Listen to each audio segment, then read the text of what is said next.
Hi, I'm Jenna from Soul Rebels. This is a hip bridge tutorial. We're going to begin by lying on our backs. Arms out at your side, hands facing down. Bend your knees, feet flat on the ground. You want to tuck your belly button in towards your spine to activate your core. Tighten your glutes. You want to push through your heels to push your hips up towards the ceiling. You want to make a nice straight line between your knees, your hips, and your shoulders. You want to hold this for about 3 seconds.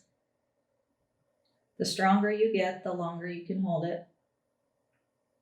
And then we're going to slowly release back down to our starting position.